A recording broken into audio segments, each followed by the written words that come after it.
You put a naked human on an alien jungle planet with zero tech and expected him to die? That's not an experiment. That's a camping trip.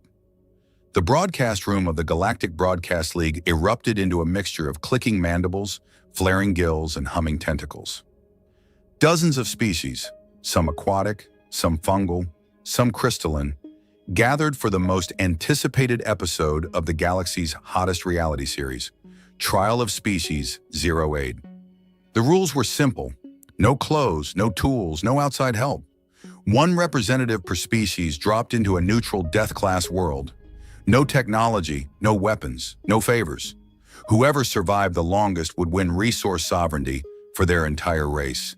This cycle's newcomer was the human, contestant 942 HUM001, simply registered as Hale. The producers picked him because they'd heard Earth's species were resilient and resourceful. But none of them expected the bald, scarred, and grinning human to stride off the landing pod without a single twitch of hesitation. Not after seeing the others. Zolquarn's six-legged entrant who dissolved his way into the nearest cave. Drothkel's floating gas bag that drifted toward the jungle canopy to avoid predators. And the Krintari mimic who immediately camouflaged with a bush and hadn't moved since. But the human? Hale just took one look around and muttered, "Good tree density. Shouldn't take more than a few hours." And then he started whistling. The jungle planet, Virex 9, wasn't just dangerous. It was hostile on a molecular level. The soil contained acid spores. The insects bit through armor. The heat cooked brains and skulls if shelter wasn't made by nightfall. Every other species came in with extreme biological adaptations. Humans came in with hail. By day one's end, the Galactic Broadcast League's producers gathered nervously in their control spires, rewatching the footage. Hale had located a freshwater stream, tasted a few leaves, spat them out, found 3 he liked, and began chewing. He made a torch by rubbing dried plant stalks, peeled a branch into a fire spindle, and spun it by hand until smoke curled up. "Fire already?" One of the producers, a 4-eyed mollusk, clicked nervously. By day 2, Hale had built a lean-to using thick fronds and vines. He wrapped bark around his feet, wore woven strips around his waist, and had even smoked strips of something vaguely lizard-like over a controlled flame. He spent most of the afternoon squatting by the stream, muttering to himself while holding rocks and crushed leaves. Eventually, he produced a lather. "Did he just make soap?" gasped a producer. The Virex 9 camera drones, meant to be stealthy and silent, had become obsessed with him.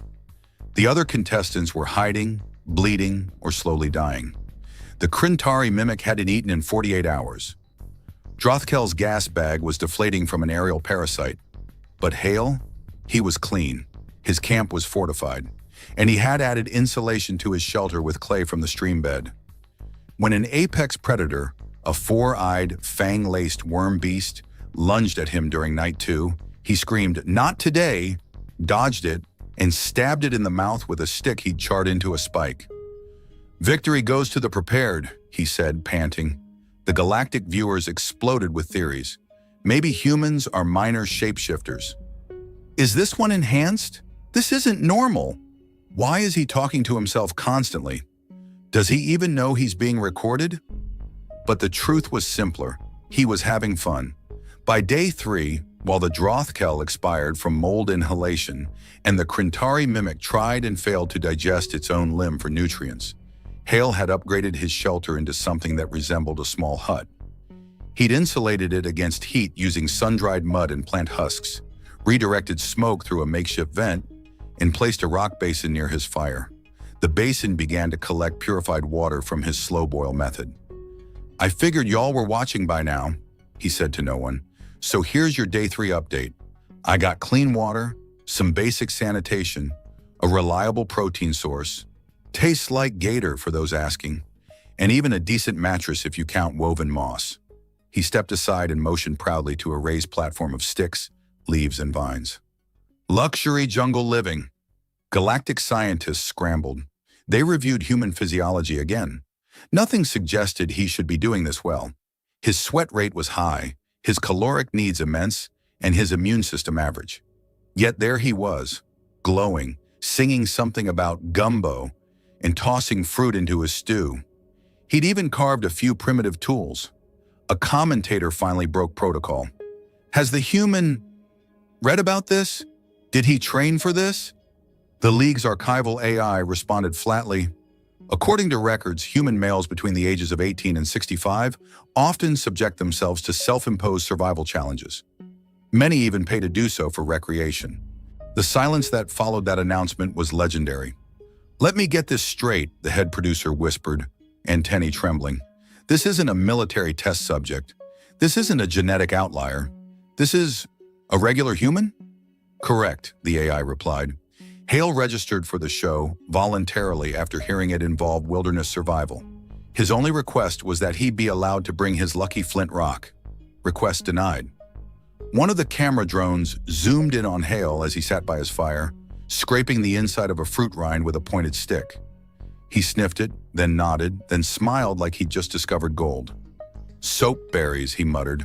Not perfect, but it'll keep the bugs down.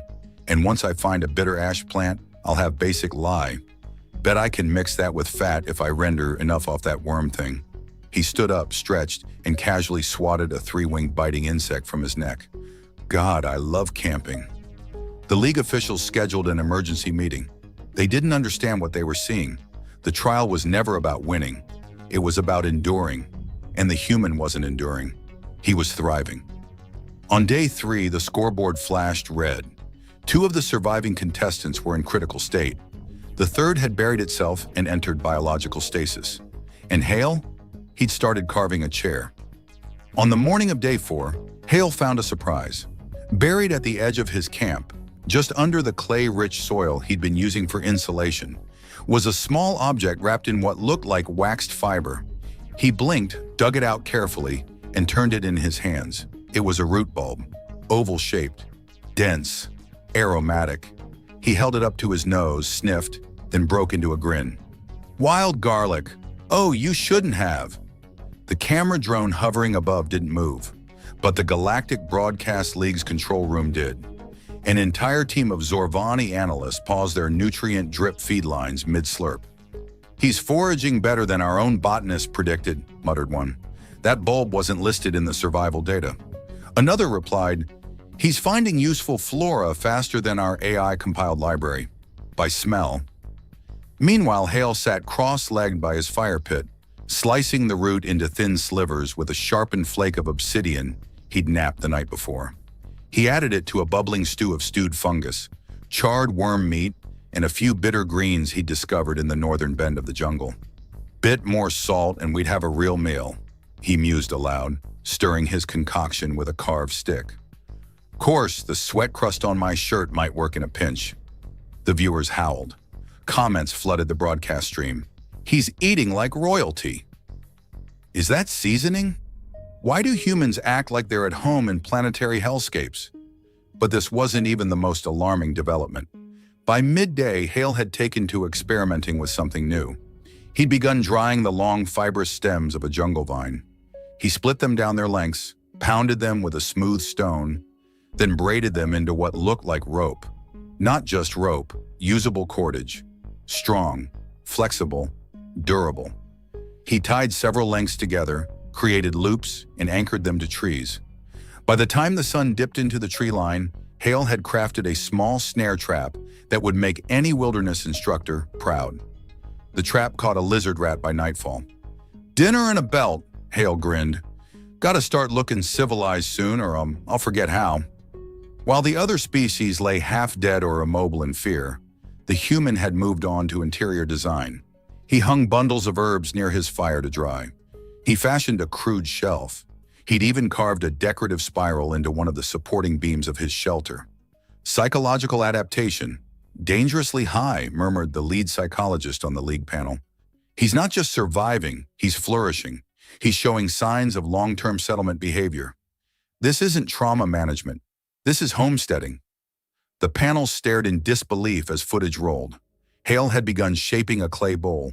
He lined it with dried plant fiber, let it sun dry, and tested it by filling it with hot water. It held. Then he added crushed leaves and stirred. Herbal tea, he announced to the trees. Can't beat a good brew after a hunt.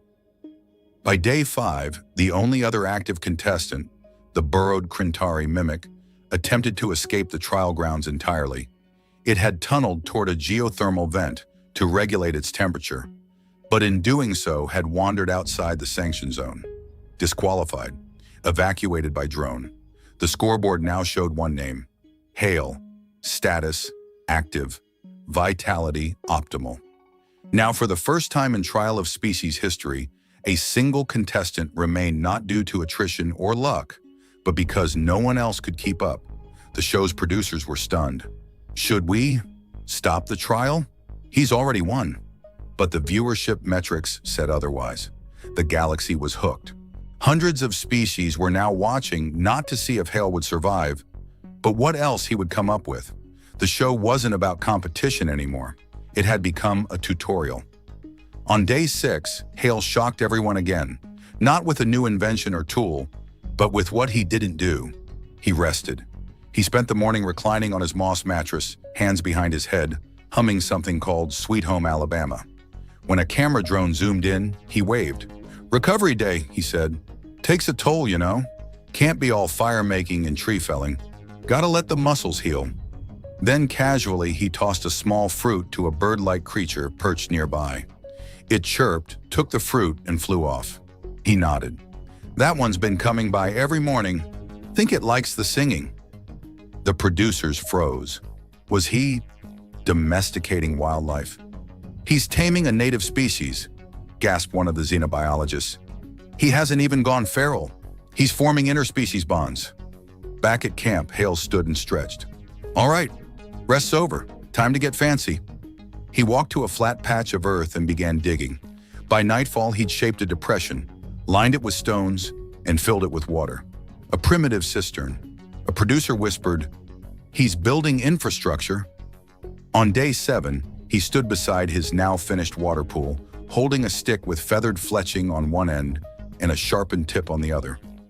Spear, balanced, thrown, hit. The worm lizard screamed once and dropped. The feed exploded.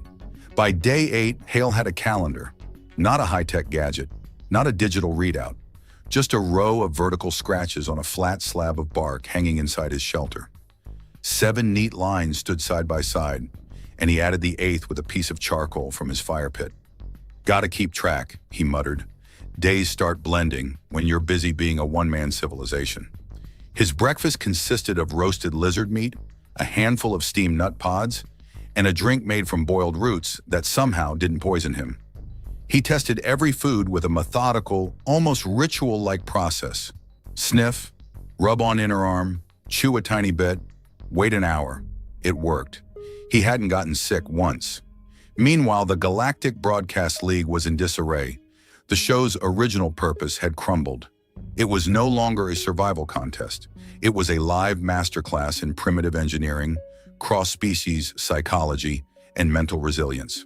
"We can't air another trial season after this," grumbled the head of programming, a translucent exocephalopod named Caxtelli. "What's the point? Every contestant will just try to copy the human." A junior analyst chimed in. "The ratings are the highest they've ever been." Caxtelli grumbled again. "Then we'll ride it out. But we are changing the tagline, from trial of species to the human experiment." Back on Virex 9, Hale's camp now featured a second shelter. Not for living, but for drying meat.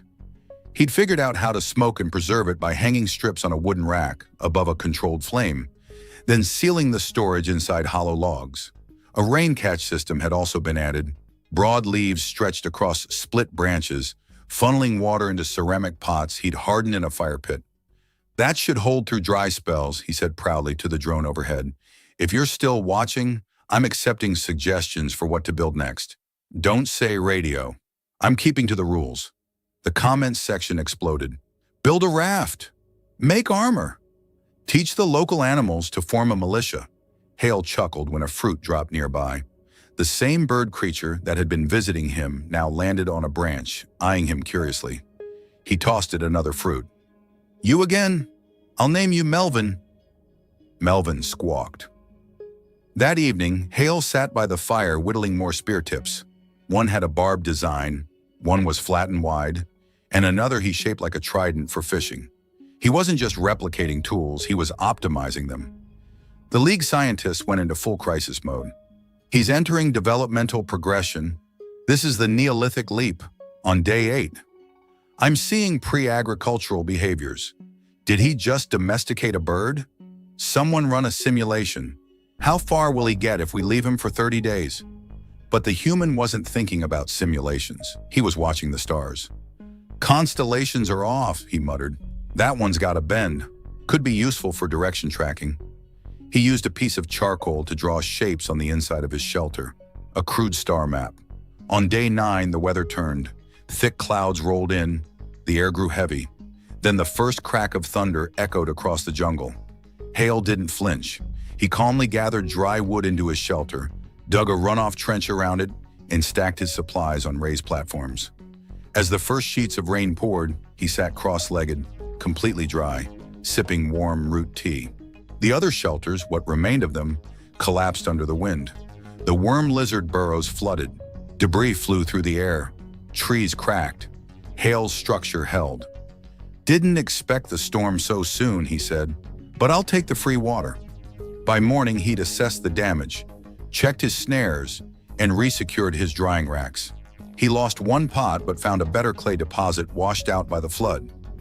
Bonus. At the League's boardroom, a high-level meeting convened. He's not surviving nature, one council member said slowly. He's absorbing it. He's converting chaos into structure. Another nodded. We wanted to see which species could endure a death-class world. Instead, we gave one an empty canvas. A third leaned forward. What if we hadn't banned technology? What would he have done then? Silence. Then someone quietly said, "We should pray we never find out." Back on the planet, Hale began testing the edges of his environment. He fashioned a satchel from braided vines and scavenged hide. Then, with a spear in hand and Melvin trailing from the treetops, he ventured deeper into the jungle. He marked trees with slashes, left cairns of stone to track his way, and noted plant varieties. At a ridge, he stopped, looked over a vast green basin, and smiled. "Looks like river country," he said.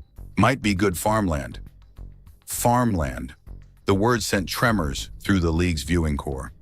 By day 10, Hale was back from his scouting trip and dragging half a tree behind him. Not a branch, a tree. Stripped of limbs, bark mostly shaved off, hauled with a rope slung over his shoulder, and a look of satisfaction on his face. It wasn't light, it wasn't easy. But Hale had found the perfect straight trunk, and he had a plan. "Gonna need a few more of these," he muttered, wiping sweat from his brow. "Figure I can do one a day." From the hovering camera drone's vantage, the shape of his new project became clear over the next few days. He was building a long, narrow structure.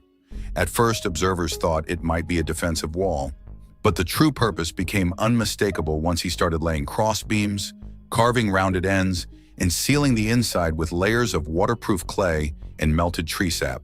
He was building a canoe. The League's Xenostrategic Committee entered full lockdown. War room-style charts filled the air above their tables. Is he trying to leave? Look at his food stores. His camp is stable. He's expanding. This is resource projection. He's not escaping. He's scouting for territory. The League's camera drones, now nearly out of battery and purpose, had one last task: keep up. By day 14, Hale launched his canoe onto the slow-moving river that snaked through the lower jungle basin. Melvin, ever loyal, perched at the front like a captain's figurehead. Hale rowed with a paddle he'd carved from a broadleaf tree, muscles moving rhythmically, gaze sharp.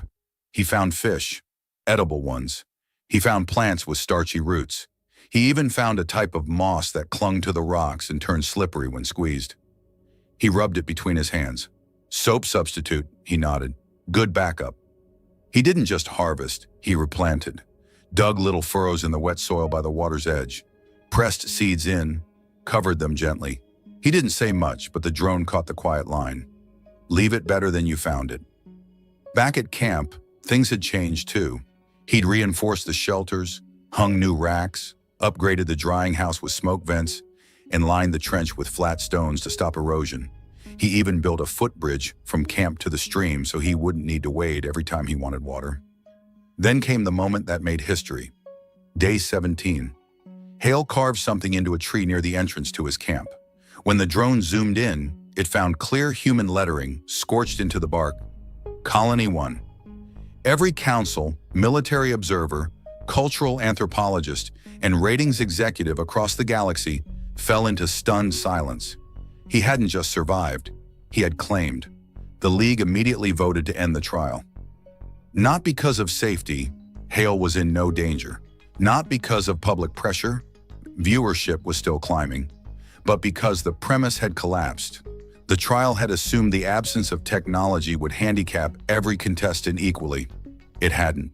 The ban on tech had unleashed the human. With no gadgets, no shortcuts, no pre-built systems, he had reverted to pure instinct, creativity, and labor.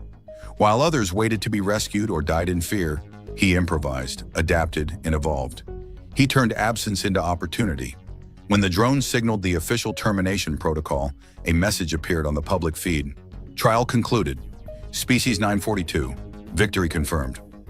Back on the planet, Hale looked up as a small beacon flashed red above him. The recall signal. He scratched his beard thoughtfully. Time to go? He asked. Melvin squawked. Hale stood, looked around his camp, his home, and nodded once. All right, let's pack. He didn't take much. Just a satchel, a knife, a sealed clay pot of seeds, and one spear. He patted the canoe, left it tied for future use, and carved one last mark into a stone by the fire. Human was here. The drone followed him to the extraction point.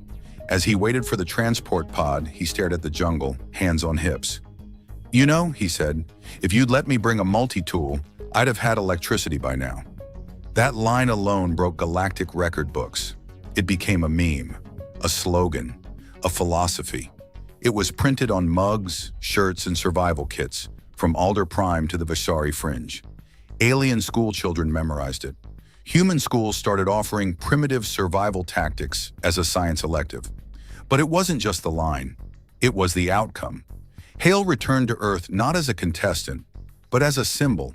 Not because he built a canoe, not because he made soap, but because he did it without a single piece of technology and thrived. The League quietly rewrote the rules of all future contests. Humans would no longer be invited to any zero-tech trials. Not because it was unfair to them, but because it was unfair to everyone else. Back on Virex 9, the jungle still grew wild, but Colony 1 remained, undisturbed, untouched. And when a survey team passed by it months later, they found something remarkable.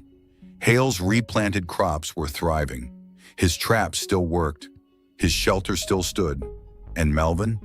He still lived in the trees nearby, waiting.